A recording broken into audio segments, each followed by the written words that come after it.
잠깐 기도하고 말씀 보겠습니다. 하나님, 우리는 늘 몸의 부활과 영생을 믿습니다 라고 신앙 고백을 합니다. 그러나 이 신앙 고백이 우리의 입술 신앙인지 지적 신앙인지 아니면 우리 온몸으로 살아내는 실천 신앙인지 이 오늘 본 말씀을 통하여 저희들이 깨닫게 하시고 하나님의 부르심에 온전히 응답하는 저희들 될 수 있도록 하나님 도와주시옵소서. 감사드리며 예수님 이름으로 기도합니다. 아멘. 오늘은 좀 짧게 한 절을 봤는데요. 이 절은 고린도전서 15장 58절로 상당히 긴 장이거든요. 여기서 최종 결론만 간단히 말씀을 드렸습니다. 오늘은 부활신앙이 얼마나 중요한 것인지, 그런데 이 부활신앙을 우리가 전부 다 고백은 하고 있거든요. 근데 내가 정말로 확실히 믿고 그렇게 살아가고 있는지 이것을 한번 스스로 돌아보는 그런 시간 차원에서 오늘 고린도전서 15장 전체를 한번 쭉 훑어보도록 하겠습니다. 우선 이 고린도 교회가 부활신앙을 똑같이 고백하고 있었거든요. 근데 오늘날 우리가 믿는 그런 부활신앙이 아니었어요. 근데 왜 그렇게 됐냐면은 우선 고린도 교회가 살아가는 이 고린도 지역이요, 아주 번화했던 대도시였거든요. 항구 무역 중심지였고요. 그다음 수많은 인종들이 거기를 드나들었고 그 인종들만큼이나 이방 종교들이 많았습니다. 그리고 물질이 풍부하고 헬라 철학과 세상 지식이 아주 이렇게 이제 수준이 높았던 곳이고, 그리고 또 하나는 그 성적 타락이 아주 심했던 그런 아주 이제 문제가 많았던 도시거든요. 그 도시 내에서 이 교회가 유지되다 보니까는 그 중에 특히 헬라 철학과 세상 지식에 물들었던 거짓 교사들이 교회 안에 들어와서 예수 그리스도의 육체의 부활을 자기들의 지식 수준으로 이것을 변질 애곡시켜 가지고 이렇게 해서 이제 고린도 교인들로 하여금 예수 그리스도의 육체의 부활을 믿지 못하도록 이렇게 만들었거든요. 그런데 바울이 봤을 때 우리 육체의 부활이라는 것은 그리스도 신앙인들의 아주 핵심이거든요. 그래서 고린도전서 15장 17절에 그런 말씀이 있습니다. 만약 그리스도께서 육체로 부활하지 않았다면 너의 믿음도 헛되고 너희들은 여전히 죄 가운데 있다. 영원한 사망 가운데 사는 것이, 우리는 육체의 부활도 없고 죄사함도 없고 육체의 부활도 없고 죽으면 끝이다, 이제 그런 말이거든요. 그렇게 우리 신앙의 핵심이다라는 것을 강조하면서 그러면서 이제 여기서 논증을 합니다. 고린도 15장 5절부터 8절을 보면은요, 먼저 바울이 구체적인 증거를 들이댑니다. 예수 그리스도의 육체 부활은 수많은 증인들이 있다. 그러면서 보니까는 5절에서 베드로와 12 제자들에게 보이셨다. 6절에서 15장입니다.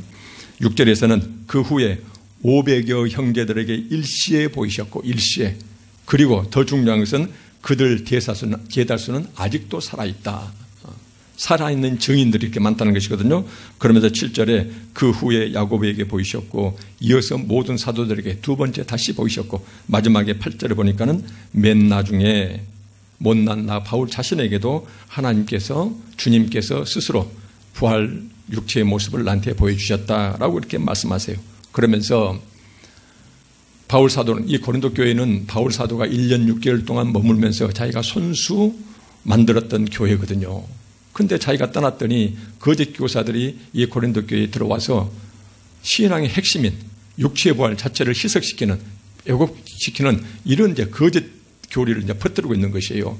그러면서 이제 바울이 이렇게 구체적으로 시간의 시차를 두고서 구체적으로 예수 그리스도의 부활된 육체의 모습을 봤던 사람들이 누군가 계속 이렇게 이야기한 다음에 이렇게 많은 증인인데도 불구하고 너희들은 왜 예수 그리스도의 육체의 부활을 믿지 못하느냐, 이 말씀을 12절에 그렇게 말씀하세요. 15장 12절에 그리스도께서 죽은 자 가운데서 다시 살아나셨다 전파되었거늘, 누가 전파했습니까? 1차는 바울 자신이. 그 다음에 어때요? 그때 직접 목격했던 사람들이 중동점에 이 소문이 싹 퍼졌거든요. 그래서 너희들은 그것을 들었다. 그런데 너희 중에서 어떤 사람들은 어찌하여 죽은 자 가운데서 부활이 없다 하느냐. 이 부활은 육체, 몸의 부활을 얘기합니다. 없다 하느냐라고 이제 질책을 하고 있습니다. 여기서 너희는 누굽니까? 너희 중에서 너희 고린도 교회 교인들이거든요. 예수 그리스도를 믿고 교회 다니는 사람들이었어요.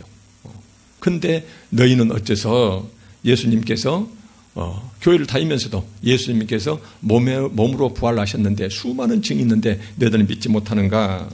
이렇게 이제 질책을 하고 있어요. 그럼 여기서 그때 당시에 고린도 교회 교인들이 믿고 있었던 부활 개념이 있었어요. 이 부활 개념인 헬라 철학의 영향을 받아서 이 거짓 교사들이 어떻게 변질시켰는가 하니 이렇게 생각했거든요. 헬라 철학에서는 우리 몸을 이원론으로 보고 있습니다.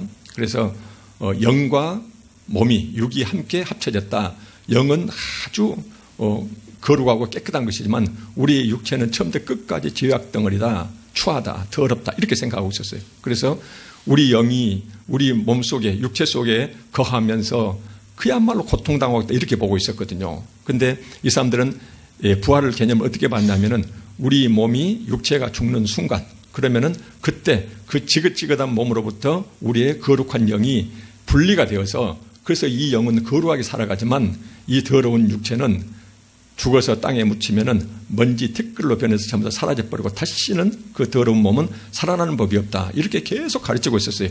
그래서 부활이라는 건 뭐냐면은 우리 영혼만의 부활을 말하는 것이지 육체의 부활 자체는 없다라고 이제 이렇게 가르치고 있었거든요.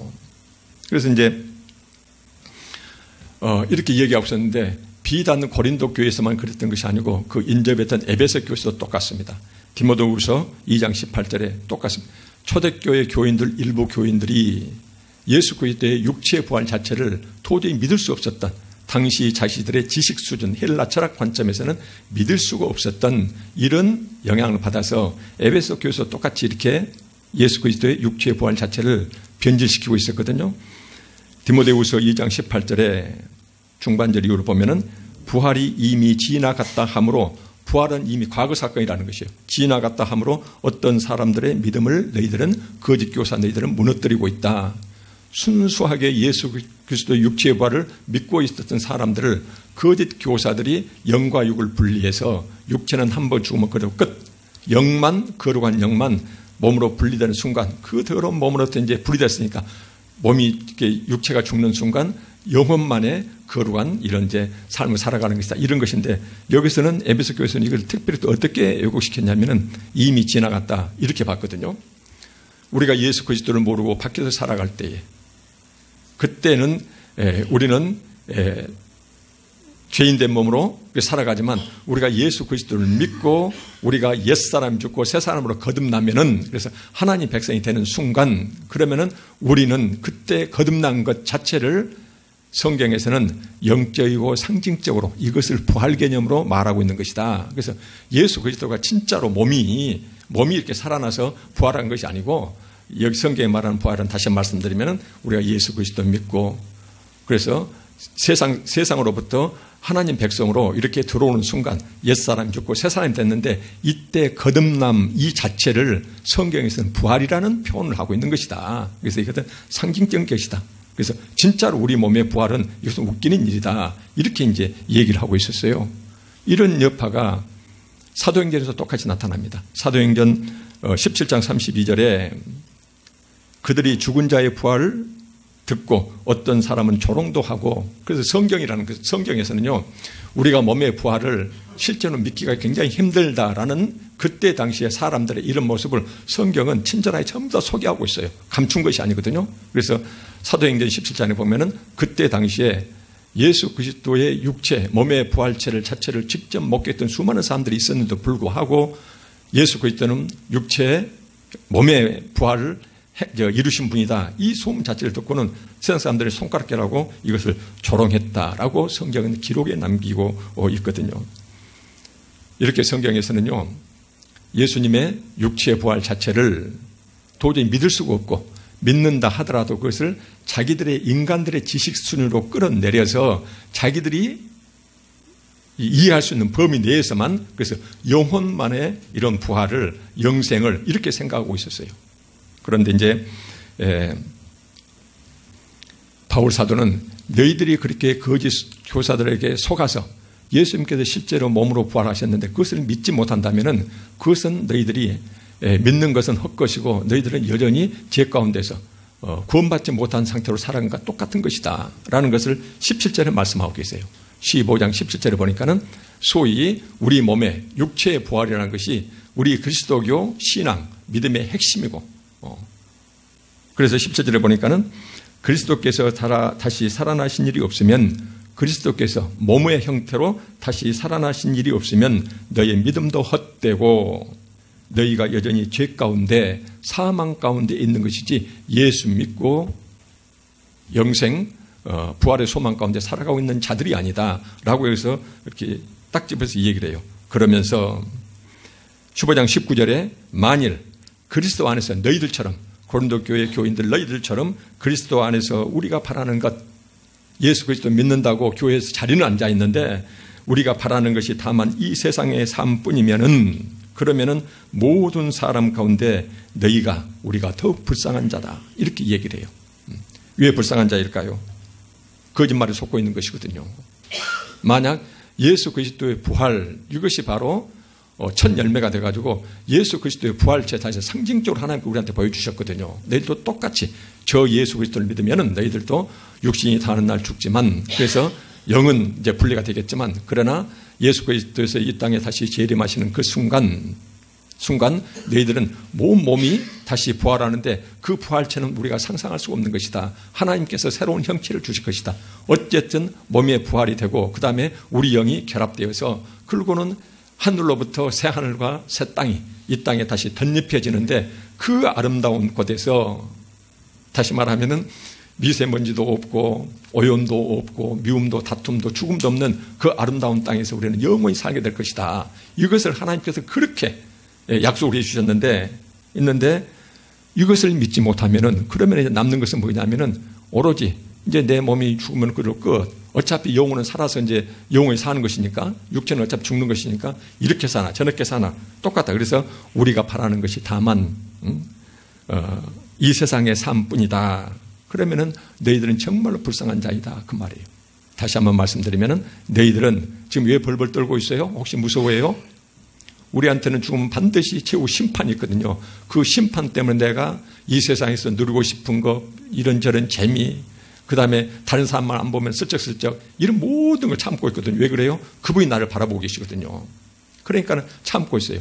그래서 최후 심판 때문에 내가 모든 육체의 쾌락이랄지 재미를 다 억누르고 살아가고 있는데 그것도 헛것이고, 또 하나는 뭐예요?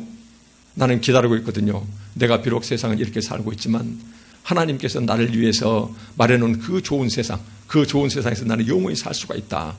그 영원한 영생 천국을 기다리고 있는데 그것도 헛것을 기다리고 있다는 것이에요. 속고 있다는 것이에요. 그러니까는 너희는 세상에서 가장 불쌍한 자다. 속고 있기 때문에 이렇게 말씀을 하고 계세요. 그러면서 바울 사도가 이 얘기를 합니다. 거짓 교사들 때문에, 거짓 교사는 예수 그리스도의 육체의 부활을 보여주셨는데, 근데 거짓 교사들은 인간들의 그 낮은 지식 수준으로 그것을 끌어들여서 이렇게 저렇게 영혼만의 영생을 이야기하는데 그렇지 않다 하면서 20절에 바울이 강조해서 힘주어서 다시 한번 얘기를 합니다. 그러나 이제 그리스도께서 죽은 자 가운데서 다시 살아나사 잠자는 자들, 죽었던 자들의 첫 열매, 부활로서 첫 열매가 되셨도다. 성경에서는 죽었다 살아난 사람들이 여러 사람이 있습니다. 나사로도 똑같죠. 죽었다 나흘 만에 이제 살아났는데, 일단 죽었다 살아난 사람들도 다시 죽게 되거든요. 이것을 성경에서는 부활로 보질 않습니다.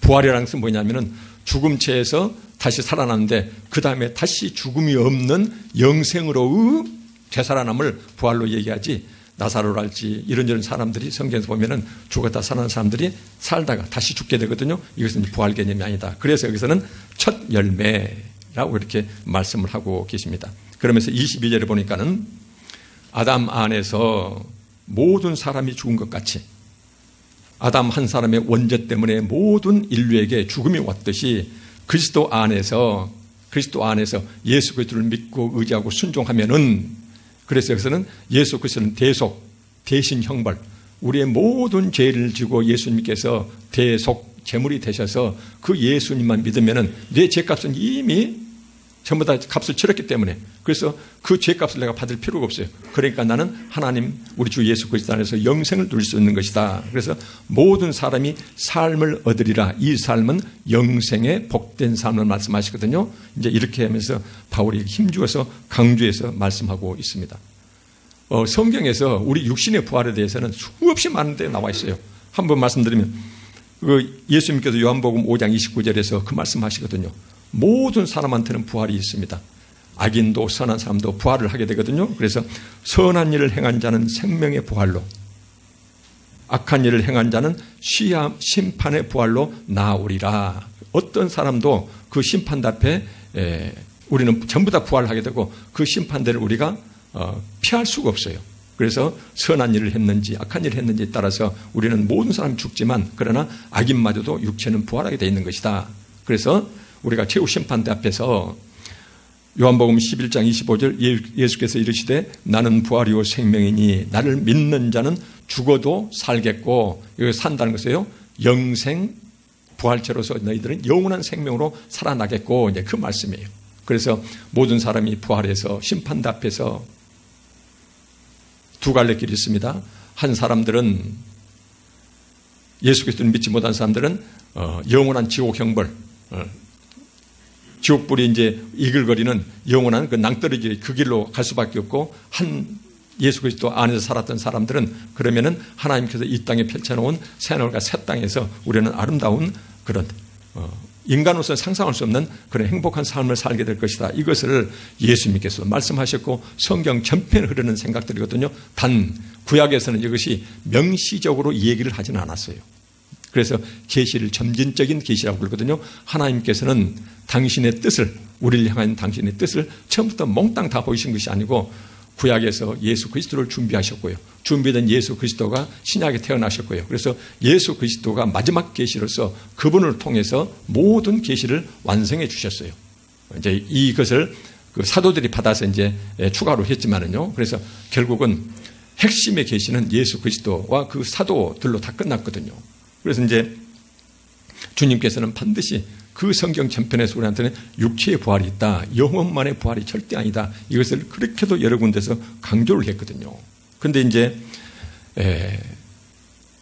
우리가 성경에서는 스스로 속이지 말라라는 말씀이 여러 군데 나옵니다. 특히 야고보서에서. 이 말은 뭐냐면은 입술로는 고백하는데 정말로 내 속사람이 내 입술의 고백을 그대로 믿고 거듭난 사람으로서 입술의 고백을 삶으로 살아내는지, 그래서 입술의 고백과 삶이 일치하지 않을 경우 너는 변한 자가 아니다. 그러면서 너는 스스로를 속이고 있는 것이다. 이 말씀을 여러 군데서 하고 계세요. 그래서 여기서 똑같습니다.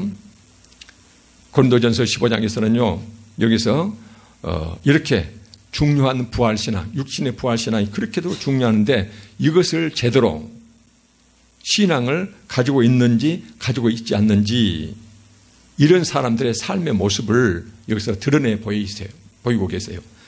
고린도전서 15장 32절에 부활을 의심하는 자들의 삶의 모습이 명시적으로 하나님께서는 이렇게 말씀해 주고 계세요. 후반절에 보니까는 32절 죽은 자가 다시 살아나지 못한다면 그렇게 믿는 너희들 고린도 교회 교인들이라면 너희들의 삶의 모습이 어떻게 되겠느냐. 내일 죽을 터이니 내 육신은 죽고 그들 끝. 그러나 영혼은 어차피 영혼은 이렇게 영혼이 살아가는 것이니까 내일 죽을 터이니 먹고 마시자 하리라 이 말씀이에요. 어차피 죽을 것. 그러니까는 여기서 최후 심판 두려워할 것도 없고 그 다음에 상벌도 똑같거든요. 그러니까는 육신의 모습으로는 교회에 나오지만은 영생 우리의 육체의 부활을 믿지 못한 자는 그러면은 어차피 육체는 죽으면 그걸로 끝. 그러니까는 당장 먹고 마시자. 이렇게 너희들의 삶의 모습이 그렇게 나타날 것이다. 라고 이렇게 말씀하고 계세요. 형식적인 신앙생활을 할지는 모르지만은 그들의 온갖 초점, 온갖 바라는 것, 내 관심과 내 시간과 그 다음에 내 주된 물자가 쓰이는 곳이 전부 다 세상 것이지 하나님이 원하시는 그런 천국 백성으로서 원하시는 그런 삶의 모습이 나타날 수 없다는 것이에요. 그러나 만약 하나님의 육체의 부활, 하나님께서 우리한테 주신 그 소망, 육체의 부활을 확신하는 자의 삶의 모습은 어떻게 나타나는가? 이것이 히브리서 11장, 믿음의 장이라고 그러죠. 여기 보면은 얼마나 아주 그 장렬하게 나타나는지 몰라요. 히브리서 11장 35절에 이런 말씀이 있거든요. 어떤 이들은 더 좋은, 이 세상보다는 훨씬 더 나은 부활을 얻고자 하여 심한 고문을 받되, 그때 당시에는 예수 믿는 것 자체가 잡혀가고 고문받고 목배임 당하고 이제 그런 탄압받던 그런 시기도 있었으니까요. 부활을 얻고자 하여 심한 고문을 받되 구차히 풀려나기를 원하지 아니하였으며, 심한 고문을 당하고 있는데도 불구하고 예수 그리스도를 부인하면은 너 살려주겠다는데, 근데 구차히 그것을 선택하지 아니하고 고문을 그대로 견뎌냈다, 이 말씀이거든요. 36절, 37절 보면은요, 아주 더 심한 것들이 나와요. 믿음의 선진들이거든요. 예수 그리스도를 믿고 그 다음에 있는 사람들은 성령 하나님의 도우심으로 영안이 열려서 세상 사람들이 보지 못하는 영원한 천국, 이것을 영안으로 훤히 바라보니까, 그러니까는 세상 것하고 비교할 수가 없어요. 그래서 이런 자들의 삶의 모습이 36절에 보니까는 감옥, 히브리서 11장 36절, 감옥, 채찍질, 돌로 치는 것, 돌로 자기를 진이기고 있어요. 돌로 치는 것, 톱으로 켜는 것. 옛날에 보면은 사람을 죽이는데요, 세워놓고 묶어놓고 톱으로 이제 사람 인체를 이렇게 이런 식이었거든요. 톱으로 켜는 것, 그 다음에 칼로 목베임, 죽음을 당하는 것. 이런 상황에서도 천국 육체의 부활을 바라보는 자, 이 일시의 하루살이, 이 짧은 인생, 여기에서 예수 그리스도 부인하면 영원한 지옥.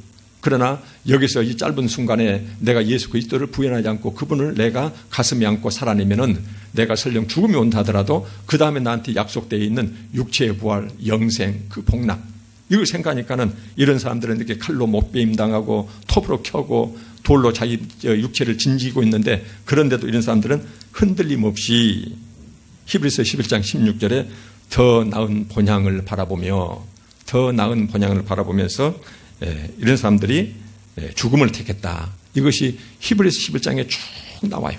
믿음의 선진들의 모습을. 그래서 이제 바울은 우리 육신의 부활이 이렇게도 중요한 것이다, 이 얘기를 하면서 부활, 상상할 수 없는 그 복중의 복, 세상의 그 무엇과도 바꿀 수 없는, 그래서 어떤 예면에서도 이걸 포기할 수가 없다. 고문당하고 목숨을 잃은 한 있더라도 자기 눈에 보이는 그 천국을 바라보는 자는, 영생의 눈이 열린 자는, 영안이 열린 자는 절대로 이런 것들하고 세상 것하고 맞바꿀 수가 없다. 이것을 이제 바울은 이것을 이미 알고 있기 때문에 여기에서 너희들이 만약 그런 미래의 그런 예수 그리스도 안에서 누리는 현생의 천국 생활과 그 다음에 죽어서 영원히 누리는 그 복락, 이것을 알지 못한 자는, 그러면은 세상 것에 유혹받아서 거짓 교사들이 이야기하면은 그런갑다 하고 먹고 마시는 것, 세상 삶에 이렇게 복음을 변질시키게 된다. 이것을 이제 지적하고 있는 것이거든요.